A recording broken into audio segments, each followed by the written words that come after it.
सुरुवातीपासून पाहिलं तर सरपंच पदासाठी 2 उमेदवार रिंगणात होते, स्वरूपानंद देशमुख आणि अश्विनी देशमुख। स्वरूपानंद देशमुख यांचा या निवडणुकीत 92 मतांनी विजय झाला। पण या निवडणुकीच्या वेळेत बीडच्या कारागृहातून 3 ऑडिओ क्लिप व्हायरल झाल्या होत्या। त्यामधली दुसरी ऑडिओ क्लिप महत्त्वाची आणि गेम चेंजर ठरली असं आपण मानू शकतो।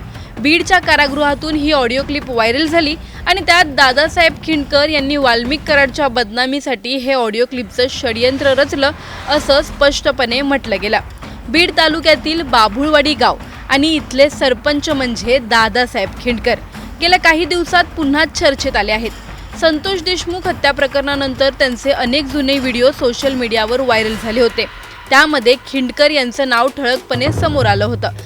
दादासाहेब खिंडकर हे धनंजय देशमुख यांचे साडू असून संतोष देशमुख हत्या प्रकरणात न्याय मिळावा यासाठी ते सक्रिय सहभागी होते असं सांगितलं जातंय।